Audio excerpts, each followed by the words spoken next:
मानव जीवन की महत्वता अनंत तीर्थंकरों ने बताई। मानव जीवन यूं ही मिल नहीं जाता है। हमारे जीवन में ऐसे कोई सकारात्मक कार्य हुए हैं जो आज वो रिजल्ट के रूप में, सबूत के रूप में है। मानव जीवन की यात्रा यदि सही होती तो मानव हर चीज़ में इतनी सा देखभाल नहीं करता। मानव जीवन की यात्रा में उसे जो कुछ मिला है उसको इतना वो संभालता नहीं, उसकी इतनी काळजी वो नहीं लेता। तो मानव जीवन को लेके प्रभु महावीर और परंपरा में अनंत तीर्थंकर उन्हें जब महत्वता दिखाई तो महत्वता इसके लिए दिखाई कि पहला तो ये विभाग है कि उसे मिलता ही नहीं, मिला है तो बहुत कम लोगों को मिला है, और मिला है तो बहुत कम समय के लिए मिला है, और मिलने के बाद भी हर पल मानव ऐसा ही सोचता रहता है कि इसे मैं अच्छी तरह संभालूं, उसकी मैं केयर करूं, संभाल करूं। यदि उसके प्रति मैंने निरीक्षण नहीं किया अच्छी तरह तो फिर ये जीवन भी पूर्व के जीवन की तरह व्यतीत हो जाएगा। तो संसार की अपेक्षा से देखने जाओ तो संसार में मानव जीवन को संभालने के लिए दवाई, खाना पीना, ट्रीटमेंट, सुख सुरक्षितता के साधन सामग्री सब कुछ वो लेके बैठा है।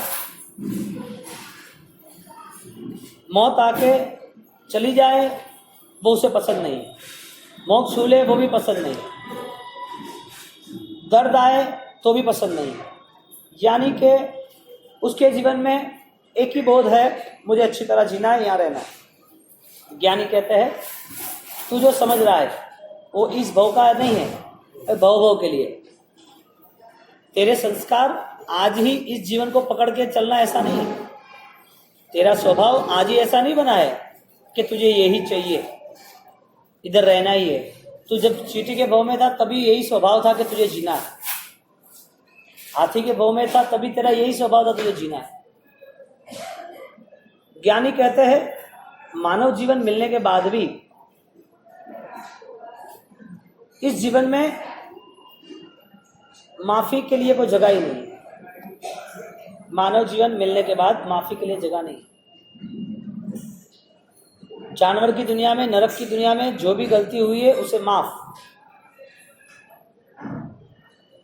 बचपन में, बीमारियों में जो भी गलती हो उसे माफ।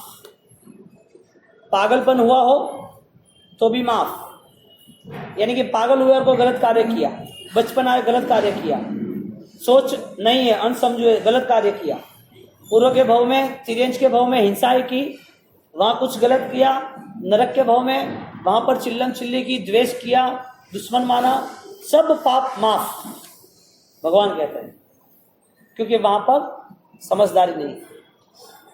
लेकिन समझदारी होने के बावजूद भी माफी कैसे दी जाए? पता है रूल्स रेगुलेशन के खून का कायदा है, जो किसी को मारता है, खून करता है, उसके लिए कायदा है, उसको ये कलम लगेगी, उसको यहाँ जेल जाना है। यदि जानबूझ के फिर उसको दुखी होना है तो भगवान कह रहे कि मेरे हाथ में नहीं।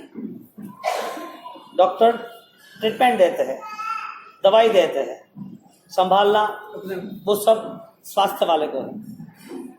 जब मानव जीवन में यदि समझदारी का जीवन ही महत्वपूर्ण बताया गया हो और समझदारी के साथ यदि इंसान जीता है तो इस पृथ्वी का सौभाग्य, पृथ्वी का स्वर्ण काल। लेकिन सारी पृथ्वी बिना समझदारी के साथ एक दूसरे को मारने पर चली, एक दूसरे पर हक जमाने के लिए चली, एक दूसरे को गुलाम बनाने के लिए चली है, एक दूसरे पर अधिकार रह के ऑर्डर करने के लिए चली है। क्यों? वजह एक ही थी, खुद के ईगो को कंट्रोल नहीं कर पाया, अहंकार की जो विचारधारा थी उसको ही लेकर चलने लगे। तो जीवन यात्रा में कम समय मिलने के बाद उस कम समय में उसका टारगेट क्या है? यदि पास्ट टेंस में, पूर्वकालीन समय में, भूतकाल में यदि जो किया था वही सब कुछ करना है तो फिर यहां आने के बाद वही करना है। लेकिन धर्म की आराधना से जुड़ना वो बेवकूफ़ी होगी। धर्म की आराधना में जुड़ना वो शायद जीवन पे प्रहार होगा। हम क्यों ऐसे प्रहार में जिए? क्यों जानबूझ के धर्म करके कष्ट सहन करके परेशान हो? हम क्यों इतने धर्म के नाम पर इश्यू खड़े हो? धर्म ही ना करें ना, धर्म करने की वजह क्या? एक यदि हजारों कंकड़ों में से एक ही कंकड़ वो सिर्फ हीरा है, तो उस हीरो को खोजने के लिए उसके पास माइंड पावर कैसा चाहिए, उसकी तैयारी कैसी चाहिए, सोच कैसी चाहिए, उसकी मेहनत कैसी चाहिए, और वो भी समझदारी के पहले उसने क्या क्या ऐसा समझा कि उसको पता चला सर्चिंग करके कि ये हीरा ही है। हजारों पत्थर में हीरा खोजना बहुत ही समझदारी का काम। हजारों लाखों भवों में मानव जीवन की महिमा समझनी और वो महिमा के साथ जीना बहुत कठिन काम है। तुम गोल पर पहुंचे नहीं पहुंचे महत्वपूर्ण बात नहीं है, गोल पर कितने टाइम खड़े रहे वो महत्वपूर्ण बात। तुम्हें जो पाना था वो पा लिया, गवा दिया? गवाना नहीं था। धर्म करना था तो तय किया, धर्म तक पहुंच गए। धर्म करने के बाद वहां स्थिर रह पाए? गिर गए। गिरा क्यों? सिर्फ गोल पाना, वहां तक पहुंचना, वही हमारी सफलता नहीं थी। हमारी सफलता ये थी कि हमें वहां पर रुक के हमें पूरा नजरिया हमारा स्पष्ट करना चाहिए कि मैं सही जगह पर हूं, इसके अलावा दूसरी जगह जो भी है उससे अच्छी है या अच्छी नहीं है, बेहतरीन है या नहीं है, ये कौन सोचता? हमारा लक्ष्य क्या है? मानव जीवन पूरा करना, हमारा थोड़ी क्रिया कर्म करना, थोड़ा दिन रात चलती जा रही है, आयुष्य पूरा होता जा रहा है, यही होना है। ज्ञानियों ने यदि शास्त्र बनाए तो किसके लिए बनाए? ज्ञानियों ने वचन दिए तो किसको दिए? ज्ञानी ने बात किसके सामने रखी और क्यों रखी? कितना बेहोश है इंसान। इंसान है पहचान का, लेकिन दूसरों के लिए, स्वयं के लिए नहीं। दूसरा पहचान सकता है कि मानव है, खुद नहीं पहचान सकता कि मैं कौन। दुनिया के नजरिए से उसे सब कुछ मिल सकता है, लेकिन स्वयं के पास खोजा जाए तो कुछ नहीं। हमारे यहाँ कोई खोजी नहीं मिला, ढूंढने वाला नहीं मिला। यदि खोजी मिलता ढूंढने वाला तो खोज पूर्ण भी होती। और खोज पूर्ण करने के लिए हमारे यहाँ धर्म ध्यान की व्याख्या बताई है। कभी सुना पाप ध्यान? कर्म ध्यान सुना? कर्म ध्यान। धर्म ध्यान सुना? धर्म ध्यान सुना है? क्यों?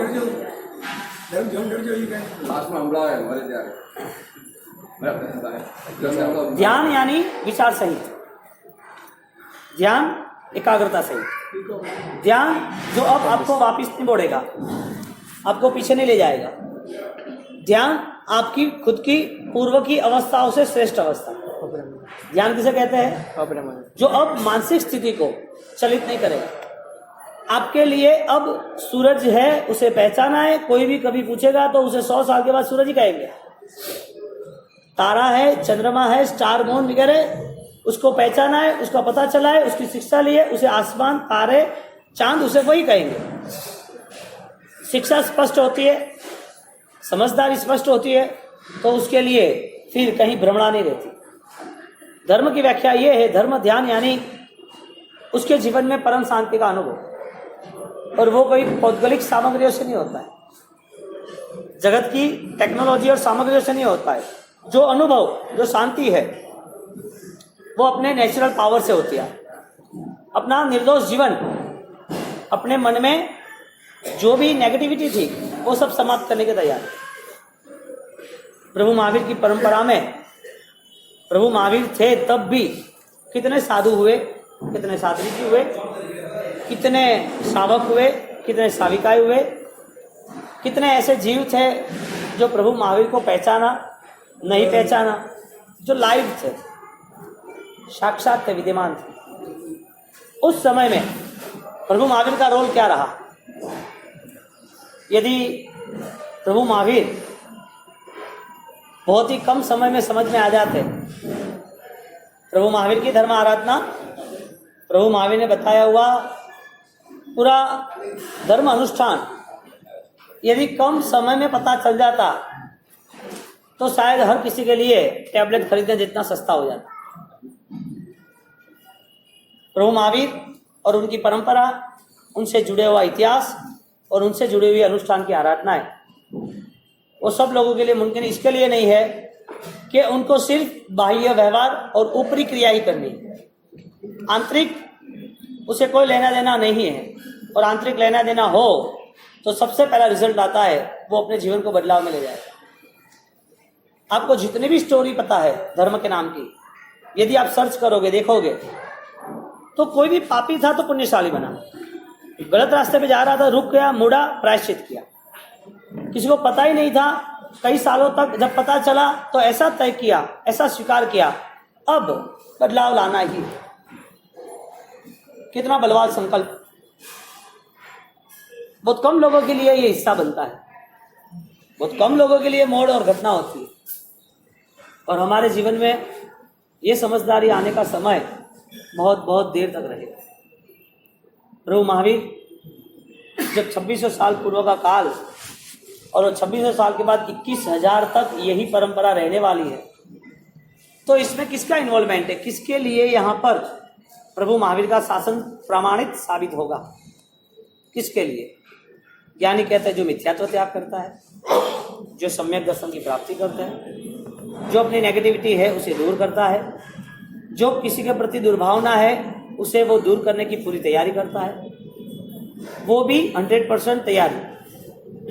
मिच्छामि दुक्कडम देना तो शब्दों का काम है, मिच्छामि दुक्कडम देना शब्दों का काम है। शब्दों तो बहुत सारे डिक्शनरी में, टोटल अभी पूना यूनिवर्सिटी, भांडारकर यूनिवर्सिटी 9 लाख संस्कृत के शब्द उन्होंने कलेक्शन किए हैं लास्ट 60 साल में। सब जगह से इंफॉर्मेशन क्लियर की, सब जगह से मंगाया है, संस्कृत प्राकृत की प्रतें, पेजेस, विद्वान, सब एक यूनिट खड़ा किया, और यूनिट खड़ा करके अब्दुल कलाम ने पहले ही फर्स्ट फोकस बनाया कि हिंदुस्तान यदि हजारों लाखों साल से यदि संस्कृति और संस्कार और संस्करण प्रिय हो तो पहले ही हमारी भाषा से हम जुड़े, हम भाषा से परिचित हो।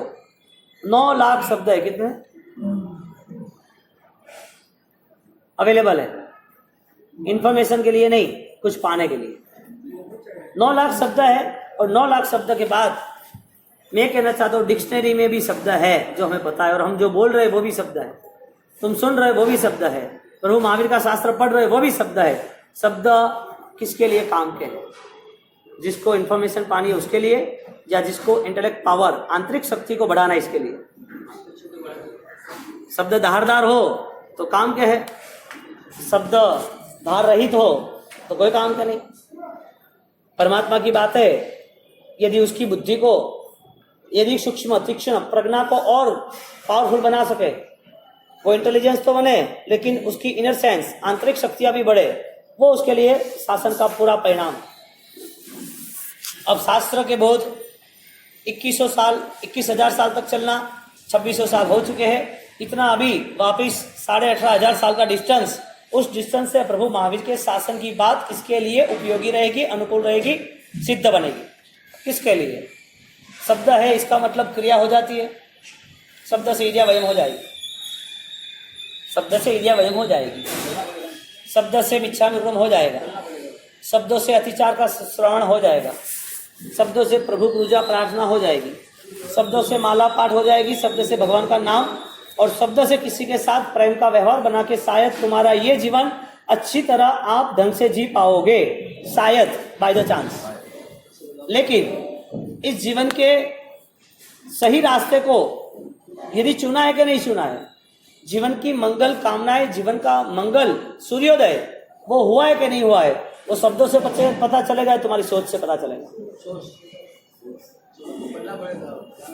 शब्द में इच्छा में पावरफुल है या नहीं? ओम ह्रीम श्रीम हरम नमः शब्द पावरफुल है कि नहीं? प्रभु महावीर की वाणी आप जहाँ सुन रहे हो, जहाँ जहाँ भी, जिस जिस जगह पर, वो शब्द जो है, वो शब्द का जो बल है वो हमें असर कर रहा है कि नहीं? असर का रिजल्ट बताया है, उसका विचार, उसका स्वभाव बदलता जाएगा। असर कर रहा है तो, नहीं कर रहा है तो ठीक है, जीते रहो। कुत्ते को कितना भी सोना पहनाओ, भौंकना थोड़ी छोड़ेगा। बंदर को कितना भी अच्छा ड्रेस पहनाओ, गुलाट थोड़ी छोड़ेगा। शेर को कितना भी आप गंगा के पास ले जाओ, क्या वो किसी को मारेगा नहीं क्या? हाँ, स्वभाव नहीं बदलेगा तो असर क्या ही? असर किसे कहते हैं? जो स्वभाव बदलता है, जो अपना पूरा परिणाम चेंज कर। क्षमा याचना वही होता है ना, कि मेरे अंदर छिपे हुए 18 पाप को मैं पहचानूं, वो 18 पापों के प्रति मुझे समझना है कि इस पाप को लेके मेरा भविष्य क्या बनेगा। धर्म क्रिया करके उसको सोचना है कि इस धर्म क्रिया से मेरा भविष्य क्या निर्मित होगा। यदि ये सोच नहीं है तो शायद प्रभु महावीर भी फीके पड़ेंगे हमारे सामने, शायद, क्योंकि प्रभु महावीर भी यही सोच देने वाले हैं जो भी चल रही है, और 21,000 यही सोच चलने वाली है। असर होनी चाहिए या ना होनी चाहिए? होनी चाहिए। तो असर का प्रभाव क्या होता है? असर होती है, प्रभाव तो होना चाहिए ना। दवाई ली तो कड़वी लगी, हाँ, थोड़ी कड़वी दवाई लगी तो कटुता है तो असर लगी, लेकिन जाने के बाद बुखार ना उतारे तो ऐसी कड़वी दवा क्या काम है? असर होना जरूरी है कि असर के साथ वो प्रभाव भी होना जरूरी है। इतने भाव तक, इतने जन्मों जन्म तक हमारी यात्रा दुर्ध्यानों के साथ चली, धर्म ध्यान के साथ नहीं चली। हमारा मन हर वक्त कोई ना कोई डिमांड के साथ या कोई ना कोई फाइट के साथ चला, राग और द्वेष, डिमांड और फाइट। और वो असर के नाते आपको हर कोई आधा घंटे 1 घंटे में हर कोई गलत लगेगा, हर किसी की बात मन में आपको पकड़ लेगी, ये गलत किया, ये ऐसा क्यों है, ऐसा नहीं करना चाहिए। हर वक्त मन आपका विरोध करेगा आपके आत्मा के विरुद्ध। यानी इस गति को विपरीत गति में ले जाने का एक माहौल, एक मीडिया बनाएगा। इस मानव जीवन को मन ने मीडिया बना दिया है गलत रास्ते में, गलत गतियों में जाने के। मानव जीवन मिला और मन मीडिया बना। इस मीडिया ने क्या किया? सीधा दुर्गति के रास्ते पे चला दिया। वजह एक ही थी, जो शब्द थे उसकी असर नहीं हुई। और हमारे यहाँ अज्ञानियों का कोई काम ही नहीं है। भगवान महावीर के समस्रण में, भगवान महावीर के समस्रण में केवल ज्ञान के बाद परमात्मा देशना दे रहे, उसके बाद देशना चालू हो गई, कई वर्ष चले गए, उसके बाद उस देशना के नाते परमात्मा महावीर की बातें सुनने वाले हजारों लोग थे, और हजारों बात सुनने वाले लाखों लोग भी थे। 22,000 देशना पूरे जीवन काल दरमियान दी, और उस देशना को सुनने वाले इतने सारे समझदार आदमी वो क्या समझ के सुन रहे थे? उनको परमात्मा महावीर पसंद आए, उनका समस्रण पसंद आया, परमात्मा महावीर की जो बोलने की मालकोस राग की जो पर्सनालिटी थी वो पसंद आई। परमात्मा महावीर बैठे हैं, लोकेशन समस्रण बनाया है, देव वहां पर खड़े हैं, हजारों लाखों लोग वहां खड़े हैं और सन्नाटा छाया हुआ है, ऐसा कोई हाई लोकेशन पसंद आया? वो लोग जो सुन रहे थे उसको क्या असर हुई होगी? कितने लोगों को असर हुई होगी? कितने सालों के बाद हुई होगी? असर का प्रभाव, उसका क्या जवाब था? कहने का मतलब महावीर हो या ना हो क्या फर्क पड़ता है? कोई फर्क नहीं पड़े, कोई फर्क नहीं पड़े। कड़वी दूधी तो कड़वी रहे, कड़वी दूधी तो कड़वी रहे, फर्क क्या पड़े? स्वभाव नहीं बदले तो कोई फर्क नहीं पड़े। कौन बदली? कोई इंजेक्शन नहीं आवे, अटे कोई कायदो नहीं आवे। ज्ञानी कह रहा है कि जटे ज्ञान री मात्रा वधे वो ज्ञान स्वभाव माते आवे, वो स्वभाव बनने कंडीशन था पड़े कि कहाँ मुझे परिवर्तन करना है। तो उसका परिवर्तन कोई मुहूर्त पे नहीं टिका है, कोई दिन पे नहीं टिका है, कोई तीर्थ पे नहीं टिका है, कोई क्रिया पे नहीं टिका है, कोई महाराज पे नहीं टिका है, न भगवान पे टिका है। उसका मुहूर्त स्वयं का है, उपादान का, निश्चय का। बदलना किसको है? भगवान को या हमें? बदलाना किसको है? तीर्थ बदलाएंगे क्या? पर्व बदलाएंगे, तिथियां बदलाएंगे, महाराज बदलाएंगे? बदलाएगा कौन? अपने आप को बदलने के लिए अपने आप को ही बलवान बनना है। यानी कि साक्षी भाव में, ध्यान भाव में, धर्म की धारणा के साथ हमें कोई ना कोई आयाम तय करना पड़ेगा। अब हमारी ये विचारधारा क्रिया के बल पर खड़ी है, और जब हम क्रिया के नाते जुड़ते हैं तो हमें आनंद आता है। ज्ञानी ने कहा है करना क्रिया, लेकिन वो क्रिया श्रेष्ठ बने इसका रास्ता भी तू खोज ले। खाली क्रिया करे ऐसा नहीं, तेरी क्रिया तुझे संतोष दे, तेरी क्रिया कर्मक्षय हो, तेरी क्रिया ज्ञानियों सिग्नेचर करे, तेरी क्रिया से शास्त्र में बोला कि राइट ये कंप्लीट है। स्कूल में बच्चा पढ़ता है, हर महीने जाता है, ट्यूशन करता है, 12 घंटे पढ़ता है और पढ़ाई में ध्यान भी देता है, अच्छा ड्रेस भी पहनता है। वो पढ़ाई का काम उसका पूरा नहीं हुआ है, रिजल्ट पे पता चलेगा क्या किया। धर्म क्रिया करनी बहुत आसान है, रिजल्ट क्या आता है? फाइनलेशन क्या है? फाइनलेशन एक ही है, दुनिया को समझाने से जगह स्वयं को समझना जरूरी। दुनिया में नजर डालने की जगह स्वयं में नजर करनी, स्थिर करनी जरूरी है। यानी गोल तक पहुंचना है कि गोल पर स्थिर रहना है। स्थिर रहना यानी कि धर्म पाने के बाद, धर्म समझने के बाद, धर्म की तैयारी करने के बाद एहसास कुछ होता है तो वो एहसास गंवाना नहीं चाहिए। धर्म की अनुभूति के बाद वो अनुभूति खत्म नहीं होनी चाहिए। धर्म के विश्वास के बाद वो धर्म से दगा नहीं होना चाहिए। धर्म की प्रवृत्ति के बाद धर्म की प्रवृत्ति छूट गए, पाप की प्रवृत्ति खड़ी नहीं होनी चाहिए। ये है अनुभूति का स्तर, यानी कि गोल पाना आसान है। गोल पे टिके रहना वही आपका स्पोर्ट्समैनशिप है, वही आप खेल देंगे। बस असर हुई नहीं, असर हुई नहीं सा। असर किसको नहीं होती? क्यों नहीं होती? ज्ञानी ने कहा कि मानव जीवन इतना मूल्यवान है, आप सोच नहीं सकते। जिसको किडनी नहीं मिली उसको पूछो वेटिंग में किडनी कब मिलती है, कितने सोचता है। जिसका शुगर 700-800 आ गया है उसको पूछो महीने भर में 50 यूनिट का इंश्योरेंस लेके कंट्रोल में लाने के लिए कितनी चिंता कर रहा है। जिसके फैमिली में एक छोटा बच्चा 8 साल का है, वो बोल नहीं सकता, चल नहीं सकता, उसके बार बार उसके पूरे विचार क्या रहते हैं फैमिली के, कब बोले, कब खड़ा हो, कब वो चलता रहे, कब कैसे कंट्रोल में आए। एक बीमारी आपको पकड़ लेती है और वो बीमारी, एक छोटा सा ड्रेसिंग भी आपको कंट्रोल नहीं होता है 8, 10, 15 दिन के लिए, आप हर तरह की तैयारी करते हो। बुखार नहीं उतरता है 3-4 डॉक्टर के बाद भी, तो भी आपकी तैयारी चालू से चालू है। इंसान का जीवन कितना मूल्यवान है। हर जगह पर हमारी सिक्योरिटी सेफ्टी हम अरेंज कर लेते हैं, हर जगह पर। एक जगह बाकी नहीं है कि मानव जीवन में हमने इसकी सुख सुविधा के लिए कोई भी कदम नहीं उठाया हो, एक जगह बाकी नहीं है। यदि ये जीवन इतना मूल्यवान है, ऐसा ज्ञानी कह रहे, तो हमारी नजर में मूल्य कौन सा है? न बोले वो, न सोचे वो, बीमारी जाए वो, ऐसा नहीं है वो, रिलेशन में कोई दरार ना आए वो। हमारे पास कौन सी मेंटेन वैल्यूएशन क्या है रिलेशन की? यदि वो रिलेशन की वैल्यूएशन है फंडिंग की, पैसे की, जिम्मेदारी की, जवाबदारी की, संसार की, तो एक आत्मा की भी जिम्मेदारी बताइए ना, एक स्वभाव भी बदलना जरूरी है ना। बहुदेव मुनि जम्बू कुमार का भाव है, और वो जम्बू कुमार के भाव के लेके जम्बू कुमार 527 के साथ मोक्ष में, कितने, यानी कि 527 के साथ शोभा यात्रा निकली थी। लेकिन वो आत्मा ने स्वभाव बदल दिया तो कल्याण हुआ। वो आत्मा ने अपने जीवन में पश्चाताप किया, अपने जीवन में मूलभूत विचारों को छू लिया। मेरे भगवान की ये आज्ञा है, यानी कि समझदारी के साथ ही कदम उठाने वाला मंजिल तक पहुंच सकता है। चलना वो जरूरी नहीं है, दिशा को तय करके चलना जरूरी है।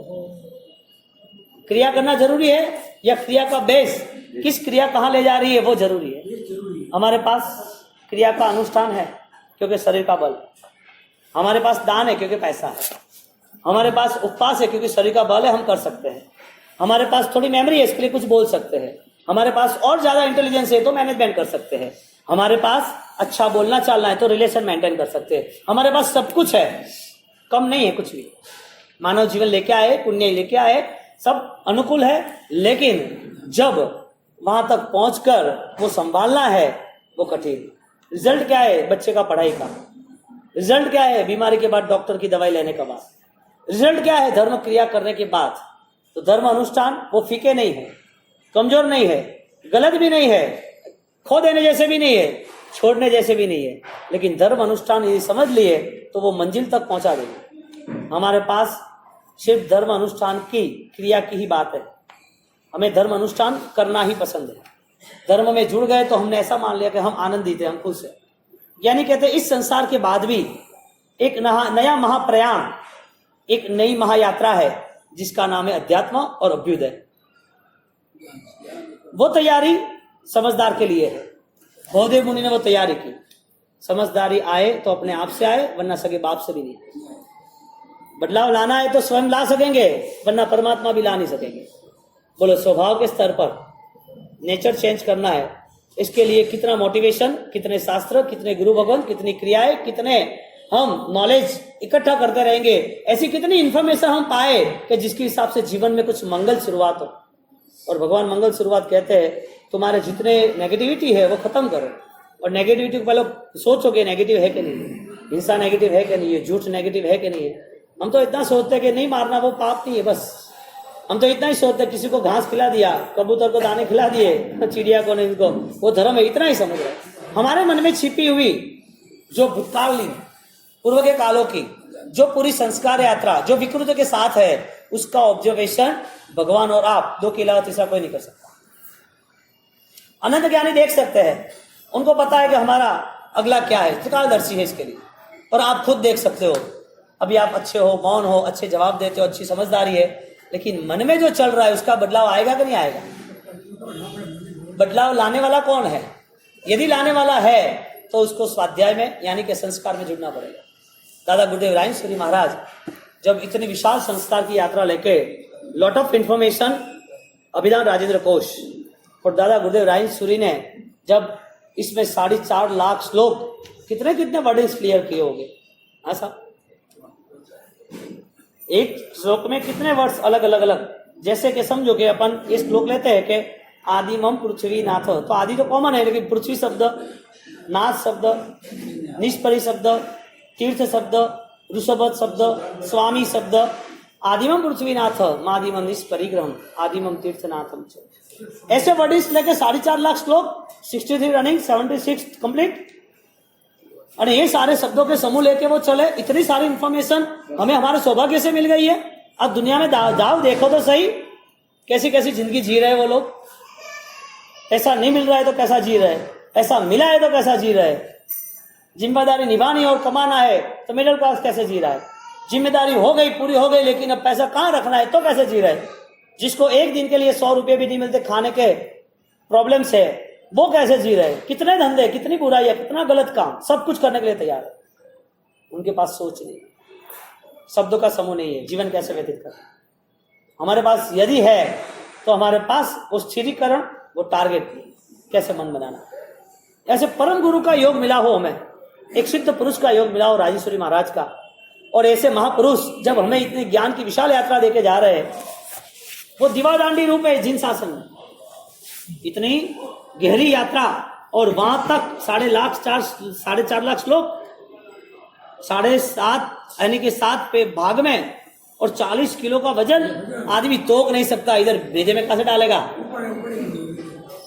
आदमी, वो वेट ऑलरेडी कंट्रोल नहीं कर सकता, वो अपनी मेमोरी में कैसे अपलोड करेगा, कैसे डालेगा दिमाग में। ऐसे महापुरुष जब हमें मिले हैं, और ऐसी परंपरा जो प्रभु महावीर की, जिन्होंने लास्ट में 36 अध्ययन और 22,000 देशनाएं दी, और परंपरा में हमारे ज्ञानी गुरु भगवंत हमें मिलते रहे। हमारे ज्ञान का अंश सिर्फ किताबों में ही रहा, क्रियाओं में ही रहा है, बोलने चालने में रहा है। हमारा ढंग, हमारा हुलिया, हमारा रुतबा कोई चेंज ही नहीं हो रहा है।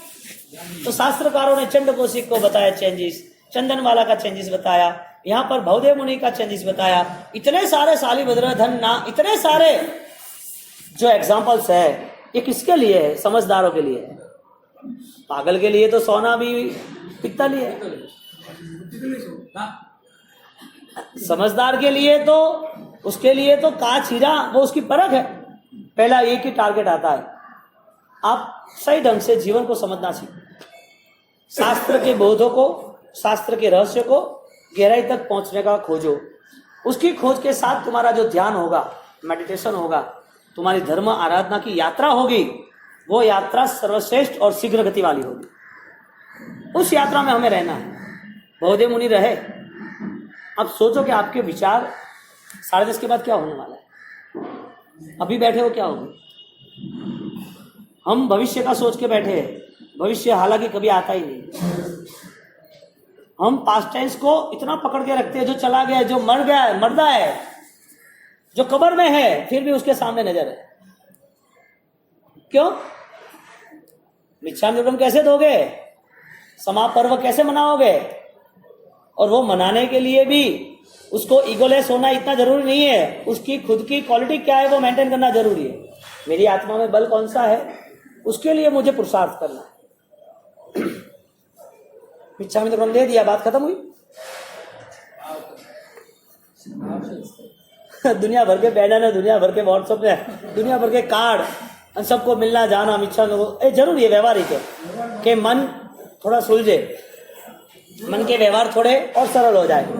ये चीज के बाद लाखों पत्थरों में, लाखों कंकरों में एक हीरा है। हर कोई ऐसा मिच्छामिदुक्कड़म नहीं दे सकता जो मूल्यवान मिच्छामिदुक्कड़म। हर कोई कंकड़ ऐसा कोई मूल्यवान नहीं है जो हीरो के मूल पे बेचा जाए। हर कोई व्यक्ति का धर्म ऐसा श्रेष्ठ नहीं है जो राजेश्वरी महाराज की तरह वो इस आकाश के, आसमान के सितारों में चांद की तरह प्रज्वलित हो, देदीप्यमान। हमें क्या करना है? स्कूल के स्टूडेंट, स्कूल में रखे हुए एग्जाम देने वाले 100 स्टूडेंट यदि एक ही क्लास में है तो 100 स्टूडेंटों का नंबर फर्स्ट नहीं आ सकता कभी भी। 100 में से किसी को भी लाना है तो ला सकता है। किसका नंबर है? एनीबॉडी? किसका नंबर है 100 में से? 100 में से 1 नंबर किसका आएगा? फर्स्ट ए रैंकर कौन रहेगा? कोई भी एक। अब तय करो कौन सा। जो चाहेगा वो पाएगा, जिसको पाना ही है वो पाएगा ही। यानी कि संकल्प बल वो सबसे बड़ी ताकत है, और आपका जनून ही आपको वहां ले जाएगा। ऐसा बौद्धे मुनि में हुआ। जब स्थूलिभद्रेश्वरी महाराज का हमने ये व्यवहार देखा और कोसा वैश्या को जब दीक्षित बनाया, यानी कि कीर्तिधर बनाया, सावक का जीवन दिया, और जीवन देने के बाद वो वहां से गए। और ऐसी ही एक दूसरी जो जम्बू कुमार की कथा है, वो जम्बू कुमार की कथा इससे ही रिलेटेड है। लेकिन जम्बू कुमार की जो शुद्धि रही, उन्होंने जब एक साथ आठों को बिठाकर, और आठों के साथ उसके माँ बाप 16 लोग, और उसके साथ प्रभव नाम के 500 चोर, उनकी जो मेमोरी क्लियर हुई एक ही रात में, एक ही रात। बात अनेक नहीं थी, बात एक ही थी, रात भी एक ही थी, लेकिन लोगों के जीवदल, लोगों की मानसिकता, जो आए थे चोरी करने के लिए, जो जाल बिछा रहे थे संसार में फंसाने के लिए, वो परिस्थिति पूरी एक धर्मात्मा ने बदल दी। वन मैन आर्मी पूरा परिवर्तन ला दिया। इसका कारण सुधार आया, इसके लिए असर हुई, इसके लिए बदलाव लाया। इसके लिए कहानियां तो आपको सुननी इतनी सुनाएंगे, तो बच्चे थोड़ी हम कहानी सुनने के लिए। अन बच्चे हो तो दुकान बाहर छोड़ दो ना। आप बोले हाँ बच्चे ही है, हाँ आपके पास जवाब बहुत है, बच्चे ही है क्या? बाहर से थोड़ा हमें तो वैसा ही होगा। कोई नहीं, दुकान पर छोड़ो, मत जाओ ना, बेटे जानू पड़े, जिम्मेदारी है। कहा अरे एड़ा कतरा झोकर जेड़ा रोल करना, आड़ा टेढ़ा अतरा केड़ा झोकर बन लो। सिंपल है, हमें जो पाना है वो करना, बात खत्म। टारगेट बना दो, पाना है, ओके डन, फॉलोइंग, निकलना ही आगे। क्यों नहीं निकले? आयुष्य है, सांस है, अनुकूलता है, बल है, बुद्धि है, सब प्रकार की हमारे पास महाविद्य क्षेत्र से अच्छी सी यहाँ पर भरत क्षेत्र में पूरी हमारी व्यवस्था चांसेस है। अब क्या प्रॉब्लम है? कोई डेड माइंड तो है नहीं, कोई पागल है नहीं, कोई अनसमझू हो ऐसा नहीं है, अच्छा जैन ना हो ऐसा नहीं है, कोई चाइना जापान में कोई बात नहीं हो रही है चाइनीज के सामने, न तो कोई कुवैत में कोई मोमेडियन के सामने बात हो रही है। बात किसके सामने हो रही है? जो समझदार है उसके सामने। यानी कि अब समझदार की परीक्षा होनी जरूरी है कि हमारे पास हमारा जीवन हीरे जैसा मूल्यवान है कि नहीं। तो जम्बू कुमार की ये जो स्टोरीज है बहुत ही बेहतरीन है। और इस बात को लेके नागिला, बहुदेव, वो 2 कैरेक्टर, उसका भाई बहुदत्त तीसरा कैरेक्टर, इस तीनों के बीच में पूरा ये हमारा संयम पर्व यानी कि मानसिक स्थिति की तुलना हम करते जाएंगे। उसके पहले 2-3 जाहिरात वो निपटा।